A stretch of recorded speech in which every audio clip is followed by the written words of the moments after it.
Salibonani babukeli labalaleli, siyathokoza ukuhlangana esifundweni saleli viki. Sihlangana sifunda lesson 13, isifundo sokugcina sekhotha yokuqala eka 2025. Singakaqhubekeli phambili, ngiza ubana engihamba labo bazitsho ukuthi bangobani njalo balibingelele. Mina engikhulumayo nginguCrayton Gatsheni. Siyabonga, salibonani balaleli. Mina igama lami ngingumfundisi uVizet Ncube. Themba sizabusiseka ekufundeni isifundo salamhlanje. Sanibonani nonke, igama lami nguJack Thulani Moyo. Ngiyathaba ukuba lana esifundweni sanamhlanje. Liyabingelelwa ababukeli labalaleli. Mina ibizo lami nguNonceba Nyoni Asicimezeni Sikhulekeni. Baba wethu osekhaya ezulwini, sibonga elinye ithuba usinika lona njengabantwana bakho ukuthi sizofunda ngawe. Sibonga isipho sempilo. Kade sinxa siyathi siqalise lesson yethu Jehova. Besicela ukuthi uthumele umoya wakho engcwele abuye azosifundisa ngcono. Besicela ukuthi silona leli sona lesi sifundo sisiguqule izimilo zethu kwenze ukuthi kwelinye lamalanga lingasekho khatshana sikuhlangabeze emafini. Egameni likaJesu ohlala kuzobe phakade siyakhuleka. Amen. Amen. Siyabonga babukeli labalaleli endaweni zonke lapho elingabe likhona. Sigqiba ikhotha yokuqala ebikhuluma ngothando lukaNkulunkulu, God is love and justice. Kodwa ke namhlanje sikhuluma love is the fulfillment of the law. Uthando ukugcwaliseka komlayo. Ngizokubana sifunde indinyana yokwaziwa ngekhanda esithola kwabaseRoma ngo-13 ivesi ngelika 8. Ithi yona, lingayekeli umlandi ungahlawulwanga ngaphandle kokuqhubeka komlando wokuthandana, ngoba lo othanda umuntu wakibo usewugcwalisile umthetho. Lo othanda umuntu wakibo usewugcwalisile umthetho. Yikho lapho kuthethwe isihloko saleli viki. Njoba ngikhulumile phambilini ukuthi besifunda kuyona le khotha sikhangele God is love and justice. Sizacela ukuthi umfowethu Moyo lapha ngamafitshane atsho ukuthi yona le khotha vele besifunda ngani singakaqhubekeli phambili. Kalokho namhlanje sifunda ngokuthi uthando lukaNkulunkulu lokugcwaliseka komlayo. Kungenzakala ukuthi kulabalaleli lababukeli mhlawumbe isifundo sabo esakuqala sona lesi bebengathola amathuba ukuthi bafunde. Ungathini ngamafitshane besifunda ngani kulona leli khotha? Ikhotha ethe iqala, izifundo zakuqala ezimbili vele bezithinta ngothando. Zithinta ukuthi uNkulunkulu uthanda freely. Then esibili bisisitshela ngokuthi ngendaba yothando isivumelano actually sothando. Then usiya phambili ngale ubevula umlobi ukuthi kahle inkinga yaqala ekutheni uNkulunkulu unike abantu imvumo yokukhetha into abangayenza, basebenzisa imvumo yokukhetha ukuhlamukela uNkulunkulu. Kodwa uNkulunkulu waqhubeka ethanda abantu, wabalandelela ukuthi ebahlenge ebalethe back kuyena. Now emva kokukhetha okubi laphana, konke okubi kwasokulandela, kodwa uNkulunkulu usebenzisa kwesinye isikhathi izinto ezingane azisebenzeli yena ebuhleni kodwa ukuthi zisebenzele yena ebuhleni, ukuthi isono even sikhona usithanda phakathi kwesono, izinto ezimbi zikhona uyabuye ezama ukusikhipha kukho njengisela ukuthi yena usithanda kakhulu, njalo esinika isibonelo sokuthi thina njalo kumele sithande njani. So ngamafitshane yikho esihlanganela lakho kodwa le sizosofika kunamhlanje. Siyabonga kakhulu. Ikhotha ebithathekisa kakhulu engingakukhuthaza ukuthi abangatholanga amathuba ukuthi bazilandele lezi sifundo ngasizibuyelele nini akunenge singakufunda okuzasiphathisa kulona lolu hambo olokukholwa. Isifundo esikhangelane laso namhlanje esikhuluma ngokuthi uthando luyikugcwaliseka komlayo. So sizakhuluma lapha ngothando lukaNkulunkulu kuhamba ndawonye lomthetho ukuthi lezi zinto kazehlukani. Kulesigaba ezintathu esizazithola kusona lesi sifundo. Isigaba sakuqala sikhuluma ngokuthi umthetho kaNkulunkulu uphathelane lobudlelwano, ama relationships. Njalo akayisiyo ndaba yokuthi yimithetho nje mhlawumbe eqondane lokuthi isenqabele kwenzeni ezinye izinto ezingasithokozisa, kumbe ngathi mina akuphathelananga lezinto zetheory kodwa izinto ezidinga ukuthi abantu kube khona esikwenzayo. So sikhangele ngesigaba sakuqala sona lesi sizaxoxa ngaso kabanzi. Isigaba sesibili sikhuluma ngokuthi imithetho kaNkulunkulu eli-10 iveza uthando lwethu kuqala kuNkulunkulu lothando lwethu kwabanye abantu. So imithetho kaNkulunkulu eli-10 yona liyana iveza uthando lwethu kuNkulunkulu kuqala lothando lwethu kwabanye abantu. Isigaba sesibili lesi futhi esiza kuxoxa ngaso. Isigaba sesithathu esizaxoxa ngaso ngesikhuluma ngokuthi umthetho kaNkulunkulu uthola ukugcwaliseka ethandweni. So kasikuchitha amathuba, sihle singene esifundweni sethu esalona leli viki. Ngithemba inkosi izasiphathisa babukeli labalaleli ukuze uNkulunkulu akujongileyo ukuthi sikuzwisise kulona leli viki sikuzwisise. So sibuyela esigabeni sakuqala. Umthetho kaNkulunkulu uphathelane le ndaba zama relationships, indaba zobudlelwano. Sikhuluma nje kulabantu abalembono eminingi mfundisi ngomthetho kaNkulunkulu, okwenza abanye abantu bewuzonde, okwenza abanye abantu bewuthande. Kodwa ngokuphathiswa uNkulunkulu ngemva kokufunda lesi sifundo sizathola ukuthi injongo yomthetho kaNkulunkulu kuyini. So umthetho kaNkulunkulu uphathelane lobudlelwano. Sizafunda lapha amavesi sesixoxa ukuthi siphumelani. Sizafunda Exodus chapter 19 verse ngelika 4 sisiya ku verse ngelika 6. Exodus chapter 19 verse 4 sisiya ku verse ngelika 6. Ithi yona lina ngokwenu lizibonele engikwenze eGibhithe lokuthi ngilithwele ngamaphiko engqonqolo ngaliletha lapha kimi. Ngakho ke lingangilalela ligcine isivumelwano sami lani, lizakuba ligugu kimi phakathi kwezizwe zonke, lokuba umhlaba wonke ungowami. Lina kimi lizakuba ngumbuso wabapristi lesizwe esingcwele. Yiwo amazwi okumele uwakhulume kwabako Israyeli. Siyabonga.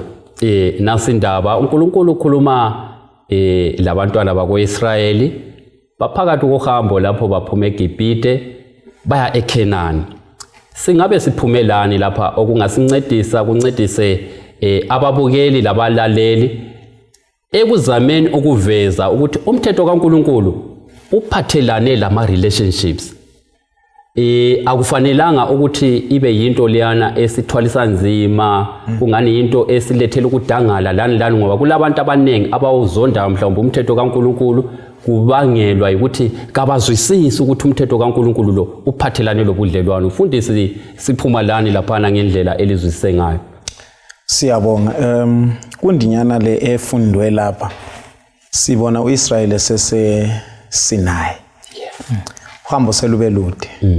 Esuya eGibhithe selulude futhi sekulezi ehlakalo ezimbalwa esezithethe indawo. Ungananzelela uNkulunkulu ku chapter 19 lapha imithetho eli-10 kakabaniki. Kodwa uyaba prepare ngenxa yobudlelwano bakhe labo. Wayengaqala vela hlabanike umthetho eseGibhithe, wayengakwenza lokho. Futhi umthetho kaNkulunkulu ayisikho futhi ukuthi ubungekho ngalesi sikhathi usewukhuluma awuveze, kodwa ke ubevele umthetho lo kulalapho esingawutrace khona siwunanzelele uphila ungakhulunywanga. Na kungani futhi lapha uNkulunkulu esebanika umthetho sekuseSinai? Asinanzelele lokho.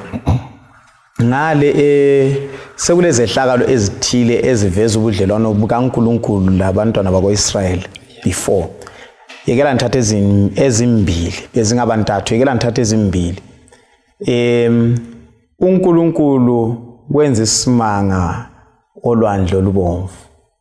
siyakhumbula olwandle olubomvu uNkulunkulu esenza isimanga sokuchapha olwandle olubomvu but now bengakachaphi uNkulunkulu wayengareversa nxa wayengabathandi ngoba amaGibhithe ayezemuva phambili lulwandle ngapha emaceleni izindonga lamawa angitsho lentaba so ke abantwana bakwaIsrayeli lapha siyabathola sebehlamukela uMose bathi hayi phela uyabona into wena loNkulunkulu wakho liyenzileyo ukuthi lisilethe lapha ayisebenzi phela khangela bekungcono kuba izigqili ngale bekungela mangcwaba yini ngale sesizofela la bekungela yini so khona uNkulunkulu wayengathukuthela but uNkulunkulu watshengisa futhi ukubathanda abantwana bakwaIsrayeli ngoba bakhonona bengakachaphi ngabe kuthiwa kumbe bakhonona kumbe sekuthi bakhonena bengakanjani bayengachaphi bayengakhalala so ke uthando lukaNkulunkulu siyalubona khona lapho siphinde silunanzelele futhi uthando lukaNkulunkulu ngaphi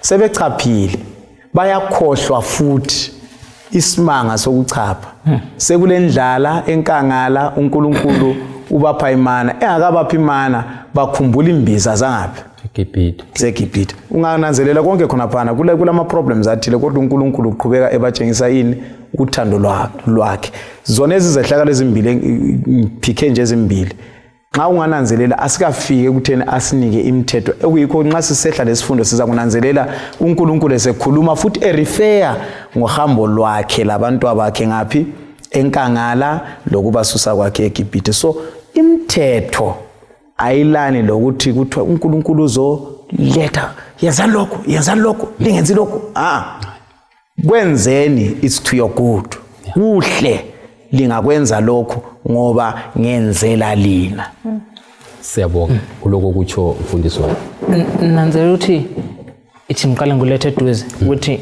ngikhula ugogo wayesithi ngifuna ubuye endlini ngesikhathi lesi ngoba yimi ngugcinayo yimi ngikwenzela lokho yimi ngikwenzela lokho so ukuthi ugcina imithetho leyo uyigcina ngoba mina lobudlelwano lawe awuyigcini ngoba ngiyistranger now ama-verse esiwafundileyo aqala ngokuthi libonile lokho engikwenzileyo ngisuke eGibhithe ngalenzela 1 2 3 now ifika ku verses 5 ithi nxa lizalalela liyenza imithetho yami lilalela ngoba already lilenkambo lami alilaleli ngoba ngistranger sithutshayo nje into the picture ngizothi hayi igcinana imithetho yami 1 2 3 ligcina ngoba lingakhangela emuva liyabona ukuthi mina yimi vele kahle engilikhiphe eGibhithe ngalihambisa la lazofika la so now mase ngithi lalelani lokho engikutsho ngikhuluma ngoba vele sengizivezile kini ukuthi ngingubani lokuthi ngijongeni ngani so masisafika ku Exodus 20 sokhulunywa ngemithetho vele thina sesilungisisa ubudlelwano oqala ukuthi nxa sifika emthethweni asisaxabani ngemithetho sesizwisisa ukuthi hayi vele nguNkulunkulu imithetho leyi siyayigcina ngoba vele nguNkulunkulu singakakhulumi ezinye izinto eziningi silobudlelwano lomuntu lowo so imithetho yakhe ayisethusi ayisisindi ngoba vele umuntu lowo kudala ehamba lathi isikhathi sonke lesi so uNkulunkulu yantsho isihloko saqala sikhuluma vele ngobudlelwano imithetho ayisiyo imithetho nje yokuthi gcinani lokho imithetho yokuthi ngifuna ukuqinisa ubudlelwano bami lani ngokuthi siphilisane kanje njalo siyabonga uloko kutsho Nceba singakaqhubekeli phambili indaba ethathekisayo kakhulu esixoxa ngayo la kakhulu mina engunanzelelayo lapha ukuthi uNkulunkulu ngempela uyakhuluma ngokuthi kukhona engilenzele khona ngemuva ngoba mina nginguNkulunkulu kodwa lingaqhubeka lilandela imithetho yami akuphelele ekuthini ngilikhiphile kuphela eGibhithe kodwa kulomanye ama benefits elizawathola ngokuqhubeka lilandela imithetho yami ngoba lapho uyatsho ukuthi ngakho ke lingangilalela ligcine isivumelwano sami lizakuba ligugu kimi iphinde ithi lapho lina kimi lizabuka ngumbuso wamapriesti lesizwe esingcwele ongangokuthi imithetho kaNkulunkulu ayiskippi nje ebugqilini kodwa lanxa sisiya phambili iyabe lokho isenza sisiba ngabantu ababonakala emhlabeni sisiba ngabantu abangcono uNkulunkulu yikhasinikela khona imithetho yakhe ngicela ukusho kuni maybe umfundisi engancedisa kuloko ngoba angila nkambo lakho kodwa nanzelela ukuthi indlela uNkulunkulu akhuluma ngayo ngazani yimi sengisiya vela iyalobola Okay. ngithi mina sesibe lenkambo thile sonke. Now ngifika lapha ekutheni ngithi sengibuya kini ngoba mfisa ukuba lobudlelwano obu deeper than ubudlelwano engilabo labanye abantu ebesibuqalise labanye abantu around.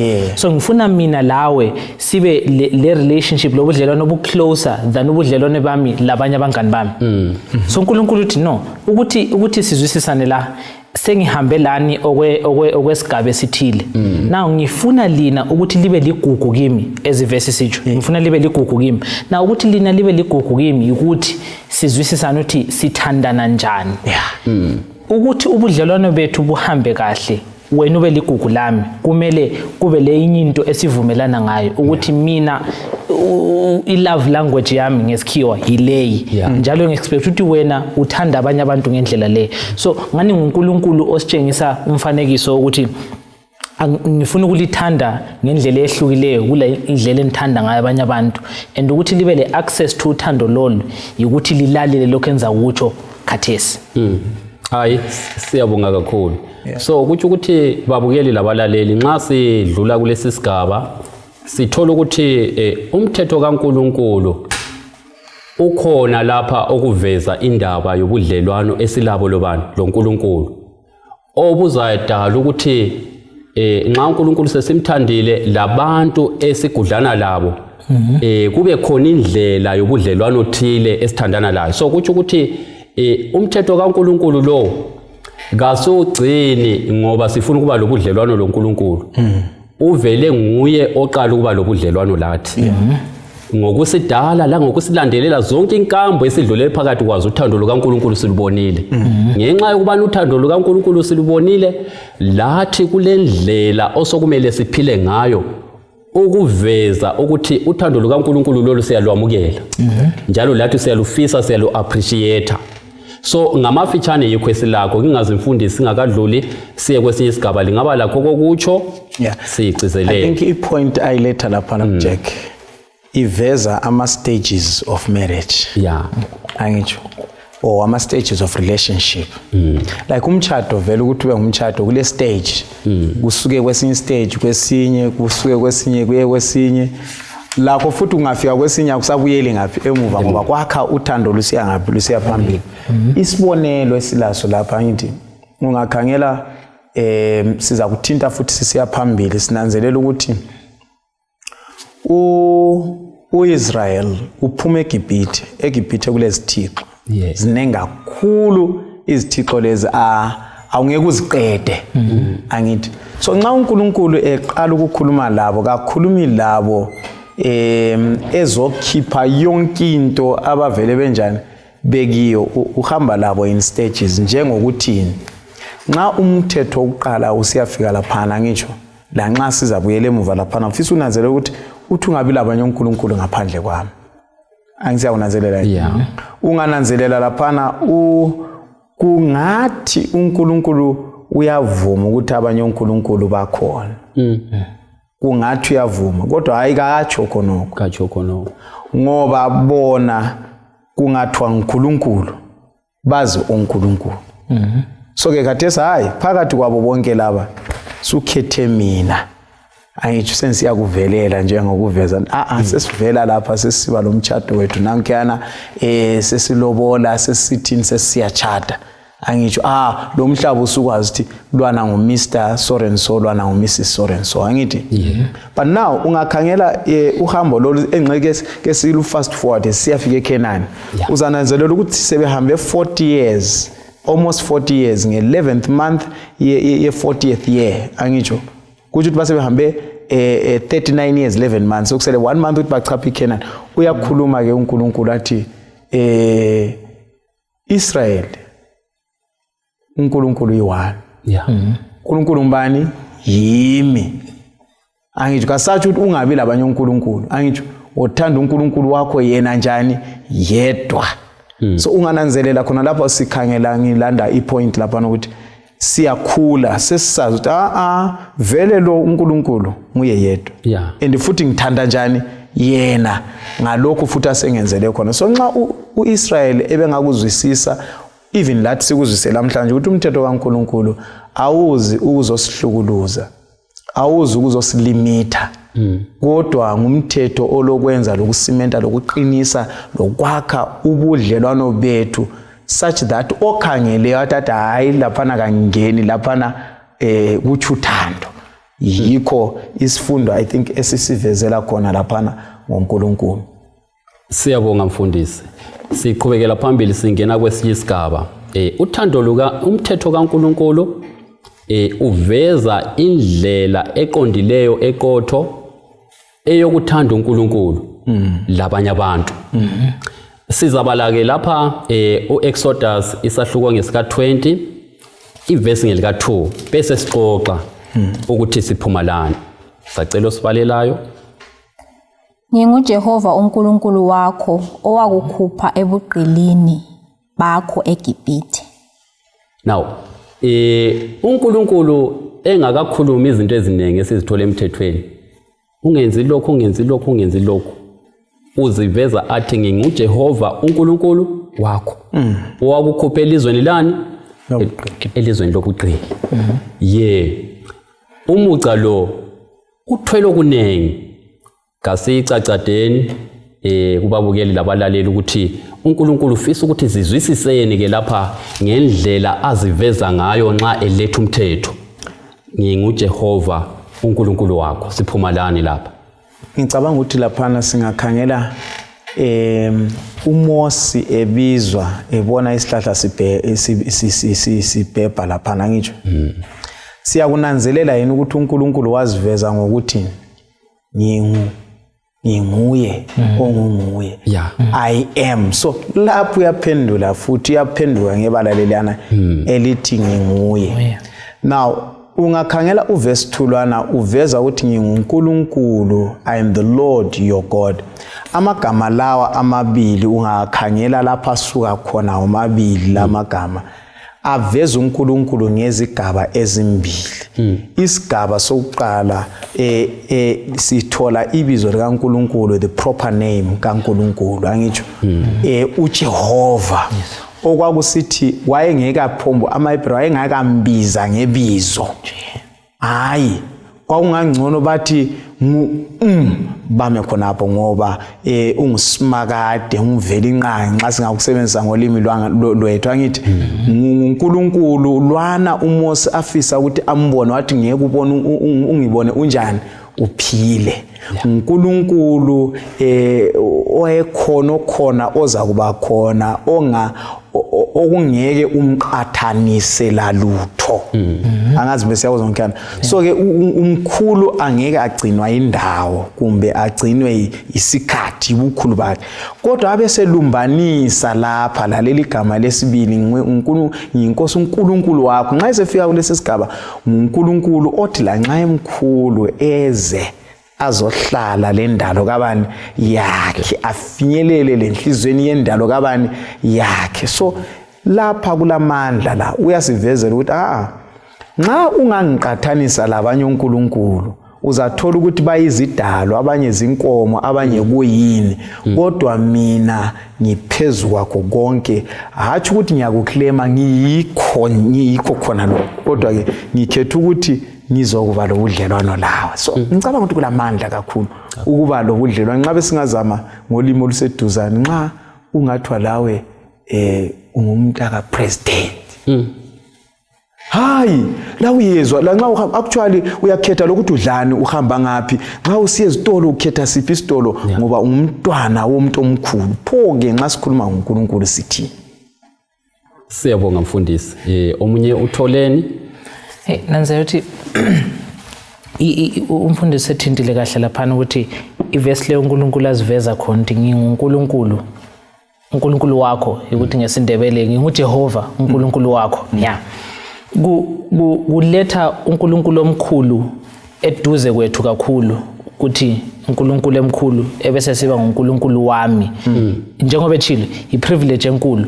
Now phezu kwalokho kwenza sizwisise ukuthi yena nguNkulunkulu ngesikhiwa lapha kuthiwa kukhulunywa nge-correct expression yothando kuNkulunkulu. Now enguNkulunkulu enjalo uzoveza ukuthi yena engafani labanye uNkulunkulu akade ekhuluma ngabo before. Yena indlela afisa siveza uthando kuye la kwabanye abantu ihlukile kule yabanye uNkulunkulu. Safaka example lapha abakhitshwe khona eEgypt babona umfanekiso ukuthi umuntu othi uyakhonza uNkulunkulu wakhe ugqilaza abanye abantu, kodwa uNkulunkulu yena aseza kukhuluma ngemthetho yakhe kuchiyene kakhulu kulomfanekiso wothando akade belubona eGibhithe. So uzolungisisa indlela abantu ababona ngayo uthando, le ndlela abantu abaveza ngayo uthando, ngokuthi beqale bezwisisa ukuthi yena enguNkulunkulu uveze njani uthando kibo. Sekuthintile ku chapter 19 ukuthi ukulibonisa ukuthi ngiyalithanda, ngilikhiphile eGibhithe, ngalinika ukudla, ngalinika konke lokho, yisign yokuthi ngiyalithanda, angizange ngiliqilaze mina. Belile choice yokuthi lingenzani, but mina nilikhiphe ngoba ngiyalithanda. So ngifuna indlela engilithanda ngayo kube indlela elithanda ngayo abanye abantu, but before lithanda abanye abantu kube indlela elizithanda ngayo uma mina selizwisisile ukuthi ngiluthanda uqala lokuthi ngithanda njani. So uzolungisisa i-correct expression manager njalo eyokuthi kumele simtshengise njani uthando lokutshengisa abanye abantu uthando olufanayo. Siyabonga uTholeni Ncebe singakadluleli phambili. Hayi lami ngithole ukuhambelana lokwabo khona lokho ukuthi uNkulunkulu uthi nginguJehova. EbuJehoveni bakhe yibo lobana bakubona eGibhithe lapha bebona ama-plagues, bebona amaqoqo, bebona izigodo zisiba izinyoka, bebona even bona endlini zabo abantwana babo bengafi, kodwa ezindlini zamaGibhithe usifa abantu. uNkulunkulu yena lwana owenelisayo ukuthi akhuze uFaro bona ababemesaba, uyabatshengisa ukuthi mina nginguNkulunkulu yena lo, ebese qhubeka abese sisho ukuthi uNkulunkulu wakho. In as much as nginguNkulunkulu lo omkhulu kangaka, ngiyafuna ukuthi ngiyehle phansi ngibe nguNkulunkulu wakho.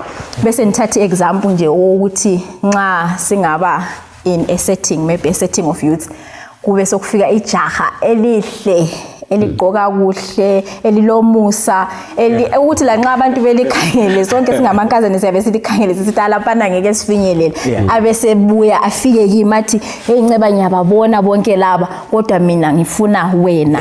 Le step samvele singatshintsha le ndlela engikhuluma ngayo la next week nxa ngifike echurch indlela enyabe sengiziphatha ngayo iyabe ichiyene. And uNkulunkulu yena lo ijaha ngingalintshintshela wathi uNkulunkulu omkhulu kangaka. So uNkulunkulu uyasivezela ukuthi yena unguNkulunkulu omkhulu kangaka kodwa uwilling ukuthi ayehle kithi abe le relationship lathi. Indaba ethathekisayo kakhulu babukeli labalaleli ukuthi uNkulunkulu emkhulu kangaka uyafisa ukuthi abe lobudlelwano obuseduze lathi. Yena sethethe sakhe step kuselethini ukuthi silwamukele uthando lwakhe kumbe sinjani siluphike uthando lwakhe, kodwa yena akufisayo yikuthi abe nguNkulunkulu oseduze. Siyathola lapha ikhulume esithi ngalikhipha elizweni lobuqili eGibhithe. Omunye umuntu sengathi bali imithetho elichumi athi thina kula Gibhithe lapha sasikhona mfundisi. So kuthi ukuthi lokho akusebenzi kithi. Umuntu onjalo singamncedisa njani? Ngoba umthetho lo wawuqondane lokuphathisa uIsrayeli endulo. Uqondane futhi lokuphathisa uIsrayeli namhlanje. Ndlela bani uIsrayeli thina njengoIsrayeli wanamhlanje uNkulunkulu asikhiphe ngayo eGibhithe? Engxenye ngicabanga ukuthi isigaba sesibili lesi silenhlangothi ezimbili. Uhlangothi lokuqala yikukhangela ukuthi umthetho awuzi kusihlukuluza. Yes. Right? Umthetho awuzi ukuza ukuthi sibe wazi, siwumemorize, siwazi ukuthi lo yilo, kodwa ulokwenza ngokuthi siuphile. But singakafike kuuphileni ustage lesi isigaba sesibili lesi sesiveza lapha, sinanzelela ukuthi umthetho ulenhlangothi ezimbili. Uhlangothi lokuqala yibudlelwano bukaNkulunkulu lomuntu. Angithi mina ngicabanga ukuthi uNkulunkulu kakho selfish, ngoba kakhangela ubudlelwano bakhe lo muntu eme khonapho. udlulela phambili ubudlelwano bakhe ubudlelwano abesesakha ubudlelwano emuntwini lomuntu. So ke nxa uNkulunkulu singayenelisa ukuthi imithetho le, for example lapha mine imithetho yokuqala emine ilokwenza ngobudlelwano bomuntu loNkulunkulu. Asimbonanga thina, simazi ngamehlo, siyamkholwa, kodwa siyakholwa ke ukuthi nxa imithetho lesigcine kakuhle, angitsho samazi uNkulunkulu njengoba imine ungabi labanye uNkulunkulu ngaphandle kwami, ungazenzeli isithombe esibaziwe, ungaliphathi ngezigama lenkosi, khumbula usuku lweSabatha lugcine lungcwele. Ungakukhangela khona lokho kulokwenza lokuthi simazi, sibe seduze laye, lo ngusimakade, singabangane laye.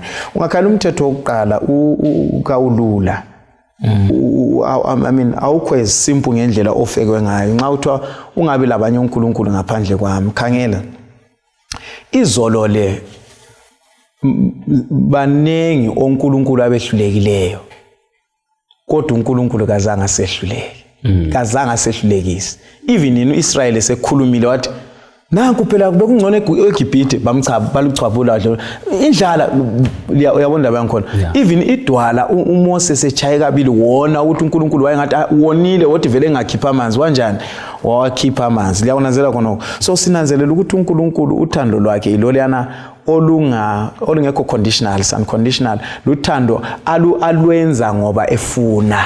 Angitsho kalwenzela ukuthi thina aluthole back, ulwenza ngoba ufuna ukuthi thina silukholise, thina asipha lona, angitsho. So ke thina silulahlelana. Andiyabona thina silulahlelana. So ngicabanga ukuthi oqala uNkulunkulu ukhangelele ukuthi ubudlelwano bethu laye buqine. Bungaqina ubudlelwano bethu laye, akusoze kusehlule ukuthi siqinise ubudlelwano umuntu lomuntu. Siyanikana izithembiso njengabantu, kodwa zingake esizephulileyo. Kodwa nxa ubudlelwano bethu loNkulunkulu sisenelisile ukuthi buqine, akusoze kusehlule ukuthi imithetho le eminye eyisithupha sigcine. Siyabonga kakhulu mfundisi. Mfundisi ehle waya lapho kanye akade kumele siye khona. Maybe singakaqhubekeli phambili, ngizama ukuthi ngibuyele empuzweni wami lwana ukuthi thina iGibhithe yethu impilo yesono esasiphila kuyo, kodwa uJesu wasifela ngaphi? Esiphambanweni. Ngaleso sizathu asenzela khona thina kwakumele sife, kodwa kade sesithola impilo ngenxa kabani? kaJesu. So kufanele ukuthi simlalele, sigcine imithetho yakhe. Usefikile kulesi sigaba sokuthi siyananzelela ukuthi imithetho eli10 emine eyakuqala iveza ubudlelwano bomuntu lobani? loNkulunkulu. Bekukhangelwe kakhulu lokhu isifundo seviki eliphelileyo. Yikho lapho isifundo kade sigxile khona. Imithetho eyisithupha eyokucina ikhangela ubudlelwano bomuntu labanye abantu. So umfundisi evezile lapha ukuthi into yakuqala eqhakathekileyo ukuthi umuntu kaxhumane lobani? loNkulunkulu. Uzawuba kwazi ukuthi adlelane njani labanye abantu. Ngamanye amazwi kunzima ukuthi ube lobudlelwano obuhle labanye abantu ungela budlelwano obuhle lobani? loNkulunkulu. Ngingazi abanye sitholeni khona laphana esilungela ukuvula uLeviticus 19 verse ngelika 12. Mawulandela imithetho emini yakuqala uzama ukuyiletha eduze. Unanzelela ukuthi nxa usenelisa ukuthi unike uNkulunkulu isikhathi, umthetho wesine lo, isikhathi asifisayo ukuthi ngeSabatha fine amalanga wonke ngamkhonza, kodwa ucela ukuthi umuphila ngelilodwa lispend ilanga lonke lilungisisa ubudlelwano beni, lixoxisane loNkulunkulu on one day. Mawusenelisa ukuthi umhloniphe kulokho, akukho nzima ukuthi noma nizabuyela kumfanekiso esiqale ngawo ukuthi nginike lo esenithandana laye isikhathi asifisayo kumbe omunye umuntu osesigabeni odinga isikhathi sokuthi sikhuleke, sixoxe, sikhonze sonke, kumbe senze noma yini. Akusekho nzima ukuthi nike umuntu isikhathi osidingayo. uNkulunkulu futhi uma ngisenelisa ukuthi ngingabi labanye uNkulunkulu ngaphandle kwakhe, essentially lapho ukhuluma ngokuthi ngibale isikhiwa ngingachithi noNkulunkulu. Uma ngithembeke kuNkulunkulu akukho nzima ukuthi nithembeke komunye umuntu. So ubudlelwano bami laye bulungiselela ukuthi ngibe lobudlelwano labanye abantu. So uma ngisehluleka ukudlelana labanye abantu kuthi ukuthi vele ngilenkinga lobudlelwano loNkulunkulu.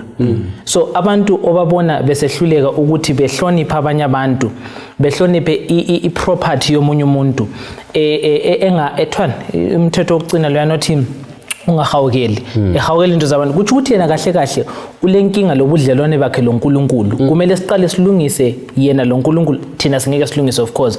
Kumele uNkulunkulu laye belungisisane, then sesizabona ubudlelwane obuhlukileyo sesibuye ebantwini nga. So yikho kuqalwa ngobudlelwane bukaNkulunkulu lomuntu, uNkulunkulu lomuntu singakafike ebudlelwaneni bomuntu lomuntu, ngoba obomuntu lomuntu abungeke bulungi nxa umuntu loNkulunkulu bengekho right. So ngamanye amazwi yikho kuqaliswa lapha ngobudlelwano bukaNkulunkulu lomuntu, ngoba kulapho kumele uqaliswe kulungiswe indaba, bese kusehla kusiya ebudlelwano bami lomuntu oseceleni kwami. Akuvumi ukuthi ngibe kwazi ukuthanda oseceleni kwami kodwa ubudlelwano bami loNkulunkulu bunganjani, bungamanga kuhle. Siyabonga lapha Nceba ubufuna ukuthi ngithathekiswa yi-wisdom kaNkulunkulu. Wayekwazi ukuthi vele engasinika sodwa phansi lapha angeke kulungi, singathukana kungalungi, wabe seqale sithi ayiqala uthandane lami, ukuba yi-representation of i-triangle, ukuthi nxa mina ngiphansi lapha vele sihlukene, kodwa nxa silokhu sikhwela sonke sisiya kuNkulunkulu siyafika endaweni yokuhlangana. And okunye okungithathekisayo ngo-Exodus 20 evesini lika-2 ukuthi nginguJehova uNkulunkulu wakho owakukhupha ebugqilini bakho eGibhithe. Nxa omunye umuntu sengakukhangela athi yena hayi izinto zabantu bako-Israyeli mina ngiphathe kanjani endabeni enjalo, kodwa sonke silobuqili obuchiyeneyo sikuwona lo mhlaba. Kunenge uNkulunkulu asesi-relieve kukho. Taking for example nje umuntu engimaziyo who's very close to me olokhe efoswa ukuthi athwase, kodwa ungayikhangela indaba lana yokuthwasa inzima kakhulu. Ezinye izinto ohamba through khona ugule ungazwisisi ukuthi ugulelani, ama relationships aphoma kuphelele emoyeni, kube lezi zinto nje ezinenginengi. And then nxa uNkulunkulu emkhipha umuntu lwana endabeni enjalo, nxa esegcina imithetho kuba ngiyabonga uNkulunkulu ukuthi umkhiphile endabeni enzima kangaka. La nxa esiya phambili akazwe ngani ubophchiwe ngoba ubebotshiwe emuva, kodwa uNkulunkulu wamkhulula. So nxa egcina imithetho uyazi ukuthi ugcina imithetho yomkhululo, ugcina imithetho yomuntu omthandayo. So akubi into enzima, imithetho ayibi kuqili, kodwa lapha asuka khona yikho kuyibuqili. Siyabonga kakhulu babukeli labalaleli indaba ethathekisayo esikhuluma ngayo la. So esikutholayo masidlula lapha elungelo ukusivulela uLeviticus 19 verse 12 yikuthi umthetho kulesi sigaba esikuso ugcwaliseka ngokuthanda uNkulunkulu la ngokuthanda ubani umakhelwane. Imithetho yakuqala yona le emine yakuqala, ungabi labanye uNkulunkulu ngaphandle kwami, ungazenzeli izithombe. Nxa uNkulunkulu umthanda kawusoze futhi ube lo munye uNkulunkulu onjani omthandayo. Njengejaha nxa lile ntombi nxa lithanda sibisibili kakusoze kube khona enye isithule enye isi3. Liyathanda onjani oyi1. Ungazenzeli izithombe ezibaziweyo ungazikhothameli. Nxa umthanda uNkulunkulu ngeke waba lenye into oyithandayo. Sesibuyela futhi endabeni yobunceko, indaba ikaNkulunkulu kuqala, God first. uNkulunkulu abe nguye wakuqala empilweni yakho, ungaliphathi ngezigama lenkosi uNkulunkulu wakho. Nxa umthanda uNkulunkulu kawuliphathi ngezigama lebani lenkosi uNkulunkulu wakho. Nxa umthanda uNkulunkulu uzaligcina usuku lweSabatha, ngoba lusuku lobudlelwano bethu loNkulunkulu kakhulu. Usuku oluveza ubudlelwano bethu labanye abantu. Usuku lweSabatha lona mina sangalunanzelela mfundisi ukuthi la nxa izimuli abanye besidla isithwala sesipholile akungadliwa ndawonye, but ngeSabatha abantu baba lethuba elokuthi umntwana abonka ubaba la uhlafuna ka5 uhlafuna njani, uqeda masinyane uyasondeza abantu eduzane. Angazi ukuthi sitholani endabeni yosuku lweSabatha sesiya ebudlelwaneni bomuntu loNkulunkulu, lobudlelwano bomuntu labanye abantu, particularly sikhangela umthetho weSabatha. umthetho wesabatha ngicabanga ukuthi yikho uSathane ke elwisa umthetho yiwo kakhulu umthetho awulwisa kakhulu afisa ngezwe abantu besithi umthetho wabethelwe esiphambanweni kumbe umthetho we-Old Testament ungasondela eduze kuhle ukhangele kuhle awusiko ukuthi bahlutshwa imithetho yonke bahlutshwa umthetho wesabatha ngoba umuntu otsho njalo kafuna ukuthi ezokuthiwa umkakhe uthethwe ngeyindoda angahalwa kube ngokunye kumbe ukuthi utshontshelwe uyathola umuntu khonapha kulamabhakhi lapha lakho uzama ukuthi umthetho lwana ugcinakale lana liyakuzona kodwa umthetho awulandayo lwana wesine njani ungakhala uExodus ngo20 ivesi ngelika 10 sithola uNkulunkulu esivezela ukuthi umthetho lwana yimark yakhe ngoba ngalo lolwana usuku one luyamveza ukuthi unguNkulunkulu umthetho uyamveza ukuthi nginguNkulunkulu wakho angiyabona indaba okwesibili umthetho lwana uyaveza i-jurisdiction kaNkulunkulu i-territory kaNkulunkulu ukuthi hayi yimi ngadala izulu lomhlaba lolwandle lemthombo yani yamanzi so umthetho lwana uyaveza uphawu lukabani lukaNkulunkulu so umthetho lwana usesiqongweni sobudlelwano bomuntu lobani loNkulunkulu nanzi insuku ziyi7 kodwa lolo lesikhombisa lolu ngolwami ngifuna ukuthi ukukhumbuza ukuthi yimi umdali angithi yakubona ngiyana so very very strong then okwesibili kuverse ngelika 11 abesithi ke ngalo angithi sesuka kubudlelwano bakhe lo muntu abeseletha ibenefit yalolu suku kumuntu lobani lo muntu ngalo ungasebenzi ngalo wena lani le ndodana yakho le ndodakazi yakho adlula azayekhuluma la ngesisebenzi kuthi ukuthi sekulobudlelwano phakathi kwamqhaji lani lesiqhatshwa ukuthi sonke lapha tools down focus kuNkulunkulu kungavakatsha ovakatshileyo usele inhlanhla ukuthi uvakatshele umuntu lo chathe lomdala ufike kuhle siphakathi kokuba lethuba lomdala kudlule kuze ke ukuthi lezifuyo zibe le benefit yosuku oluyingcwele can you imagine le nkabi yakho kayinganjani kayingasebenzi so ngicabanga ukuthi nxa besingawuthatha umthetho sibili singela ama preconceived ideas ubulokhu ucabanga ukuthi hayi ukuthi mina lina linje kumbobani banje singawuthatha sibili ngomcabango ukuthi right asenze unganasikaze silibala iBhayibheli siyehlangana nomthetho uzathola wonke umuntu ethokoza ngoba uba lesikhathi lapho urefresh ekuseni insuku zonke uvukwa karikiri kuyagijinywa kuyasetshenzwa kuyathiwa uyaclock emsebenzini uyagebha kutheni kodwa lesi sikhathi wonke umuntu tools down refresh physically emzimbeni lasemoyeni ngicabange okunye ubaba ekhuluma ukuthi isabatha lizoqinisa ubudlelwane bomuntu loNkulunkulu lomuntu akuvumi ukuthi ngithi ngigcine isabatha ngithi ngithanda uNkulunkulu kodwa ngesabatha elifananayo omunye umuntu ethutshe ngithi hayi ngigcina isabatha angeke ngikwenzele lutho namuhla akuvumi sokukhanya ukuthi lapha ngigcina umthetho wodwa ngiukhiphe ethandweni mina sengiqina ngomthetho anisela ndaba lothando so lapha uNkulunkulu uzoletha ukuthi no lina kwesinye isikhathi inkinga yini ukuthi liyaqina ngomthetho likhohle ukuthi umthetho lo kumele ulungisise ubudlelwano benu lonke futhi lithi lithanda mina kodwa utshengisela okunye ongasikho thando kumakhelwane wakho so isabatha lilanda ukuthi lizosilungisisa ukuthi nxa uthanda mina ngelanga leli uzagcina usuku lwesabatha kodwa not at the expense mana ngitsho njalo of omunye umuntu usithi uthanda mina at the expense of umakhelwane wakho akuvumi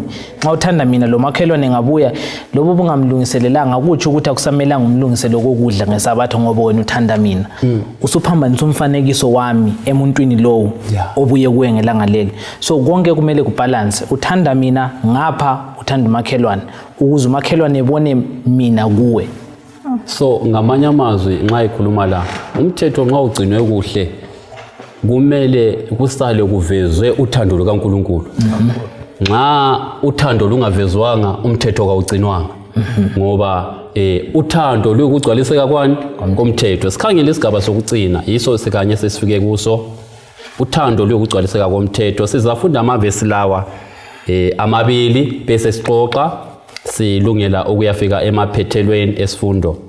KwabaseGalatia kwabaseGalatia ngu5 ivesi ngelika 14, sizafunda futhi kwabaseRoma ngu13 ivesi ngelika 8 sisiya kuvesi 10.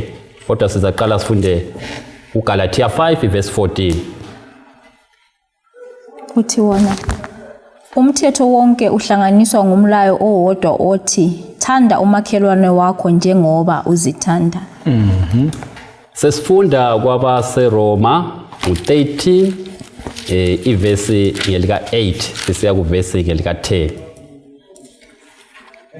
Lingayekeli umlandu ungahlawulwanga ngaphandle kokuqhubeka komlandu wokuthandana, ngoba lowo othanda umuntu wakibo usewugcwalisile umthetho.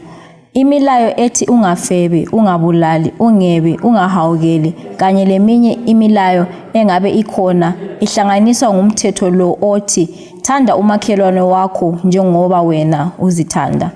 Uthando kalwenzi ingozi kumakhelwane, ngakho uthando luyikugcwaliswa komthetho. Uthando luyikugcwaliswa komthetho. Sifika esigabeni esinye esiqhakathekileyo, indaba yothando. Sesithatha sisondeze eduze. Singabe siphumelani lapha nxa sikhangele indaba yokuthi uthando luyikugcwaliseka komthetho.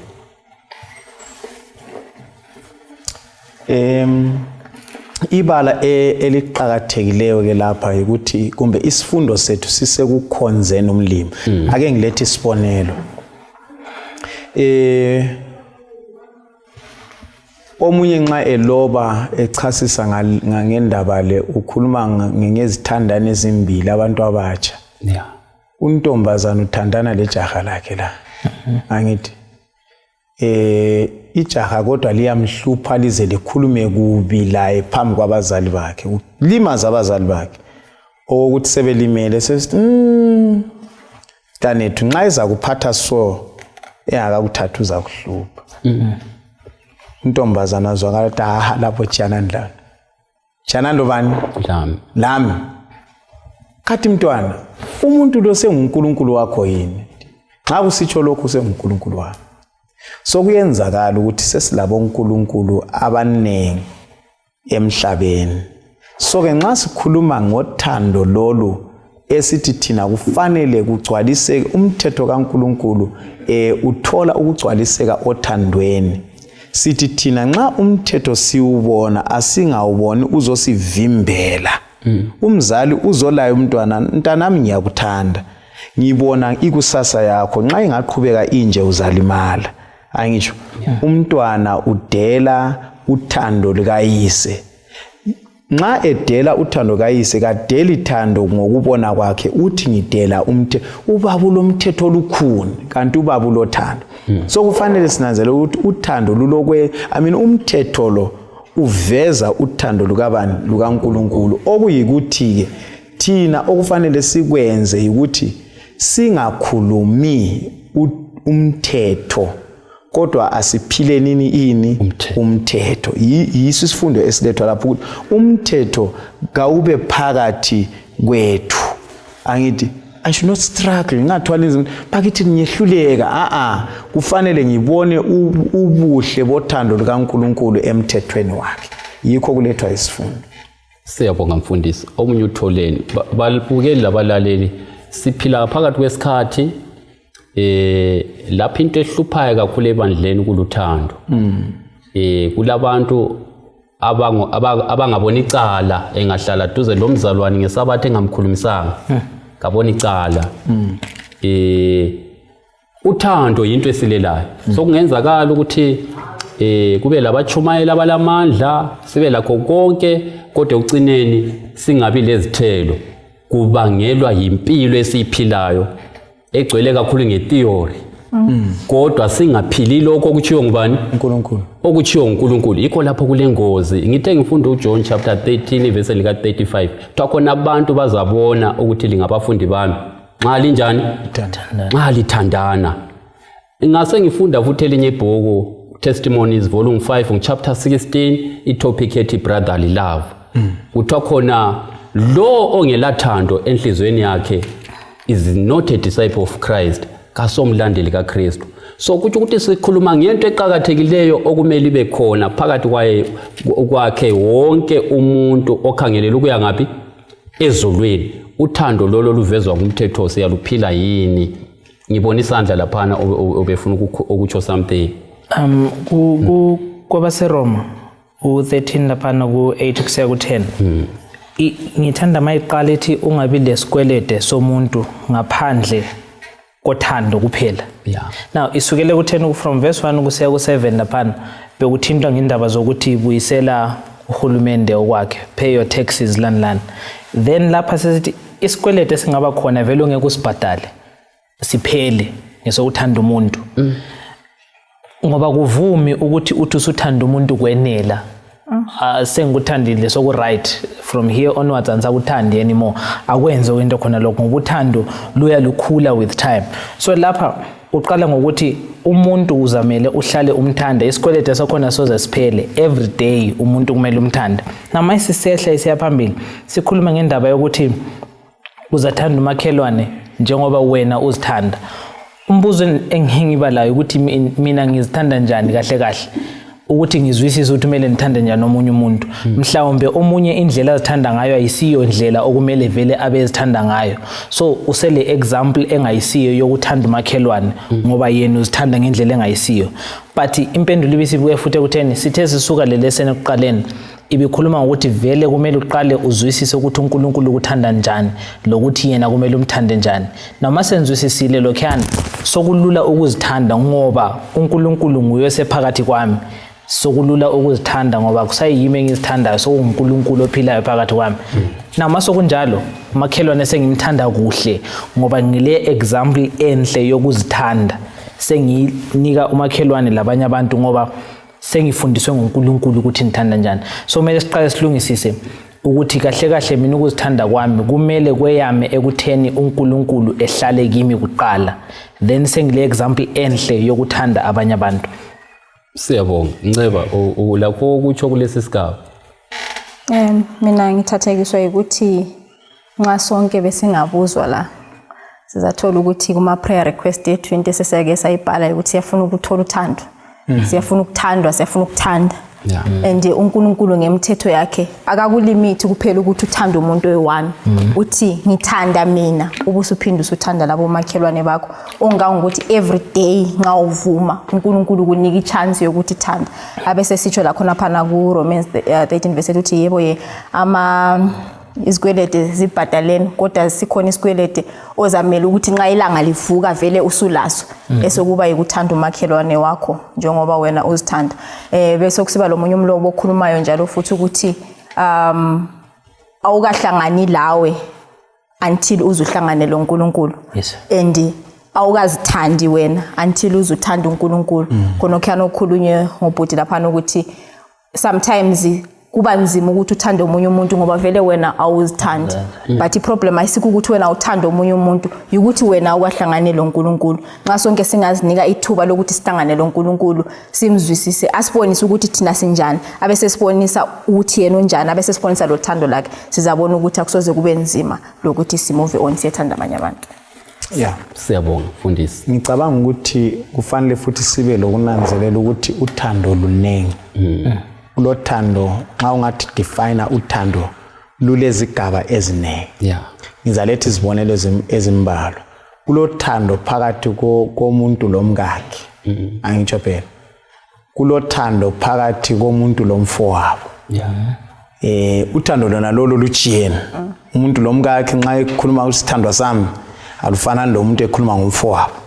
Alufanani futhi lothando umuntu ekhuluma lo muntu asebenza laye. Yeah. Manje ke futhi kulolunye uthando futhi oluyi obligation. Thanda umsebenzi wami, angila choice fanele ngiyenze umsebenzi wami, ngifane ngithanda umsebenzi wami. Kanti ke kulolunye futhi uthando olu negative olunjengokuthini olomhawu. Yeah. Uthando lokuthi nxa wena ngifuna ukuthi indaba kuhambela kuhle, ngifisa ukuthi ngabe kuyangithokozisa ukubona wena usesizini usebuhlungwini ngibe lokho nguvivinya ngiyakuthanda khonokhana liyabona wengane. Kanti ke uthando ke sikhuluma ngalo lapha ludlula lonke lo lesesiqambile. uNkulunkulu ufuna ukusisukumisa sonke siyefika lapho yena khona ngoba yena uluthando. So lolu thando akhuluma ngalo yi-sacrificial love. Angitsho ukuthi lapho konakele uthande, lapho omunye theni khumbula Adam wonile uNkulunkulu yamlanda. Adam sudlile nguye lwana wathambo lamathambo ami kuEva. Kodwa nxa sekufika kuye lapha ngithi uthini? Ngumfazi lwana. Liyabona indaba yankhosi olomuntu lapha luyeqalwehle kodwa likaNkulunkulu umthando uAdam emdala eperfect wamthanda lapho esenjani esewonile wamlandela. So singafika kuleso sigaba sokuzwisisa uthando sibe lohlupho ngomthetho kaNkulunkulu ngoba uNkulunkulu ufisa uthando lwakhe lubonakale kulo umthetho wakhe esikhuluma bese siwuphila. Singawuphila lumthetho uthando luyaflowa ngoba uanswer yonke imibuzo elokwenza ukuthi kuyini uthando. Siyabonga kakhulu. Sesifika emaphethelweni esifundo sethu. Amazwi okugcina amafitshane uzakhuluma la amazwi okugcina ngamafitshane. Ekugcineni umfundisi uvisit uzasikhulekela. Okay. Awumogcina bona bese ngeke ngakuthinta nza kuphinda ukuthi okumqoka ikulungisisa ubudlelwano bami loNkulunkulu ukuze nganelise ukuthanda abantu uNkulunkulu abafake eduze kwami. So sonke siyakhuthazwa ukuthi before sizama ukuthanda abanye abantu asivumele uNkulunkulu ukuthi esithande samukele uthando lwakhe sifunde ukuthanda kuye ukuze sanelise ukuthanda abanye abantu ngendlela uNkulunkulu afisa sibathande ngayo. Amen. Siyabonga. Mina ngizavala ngevesi kwabasefeso 3 verse 20 ithi yena ngakho-ke uye lo ongenza okukhulu kakhulu kulalokho esikucelayo kumbe esikucabangayo mayelana lamandla akhe asebenzayo phakathi kwethu. Inkosi kusesekufundelisa. Siyabonga asithatheni leli thuba sibe lethuba lomthandazo. Baba wethu othandekayo sezulwini siyabonga kuba lesifundo esihle esilamandla esokuba usivezele ngokuba ungubani njalo ukhangelele ukuthi sibe njani siphila kuona lomhlaba. Siyabonga ukuthi usivezele ubuhle bomthetho wakho, usivezele Nkosi ukuthi lumthetho ekugcineni kwethu nxa siwugcina hathi ngoba siubalile kodwa siuphila uyakugobhoza uthando. Lolo thando Nkosi kuza kukhanya ubudlelwano bethu lawe buqina bukhula ngamandla kanti ke ubudlelwano bethu omunye lomunye bakheke. Ngiyazibuza ukuthi ngabe Nkosi ethandekayo sonke besingawugcina lumlayo wakho unjengoba unjalo. Ngicabanga ukuthi ubuzakuza masinyane ngoba i-environment yonke ilokwenza lothando oluphuphumayo. Ngalokho ke Nkosi sibusise sonke abalaleli lababukeli sigcwale siphuphume ngothando lwakho lapho sigcina umlayo wakho. Siyabonga ukuthi usuzwile ukucela kwethu lokubonga kwethu egameni leNkosi uJesu yakhuleka. Amen. Amen.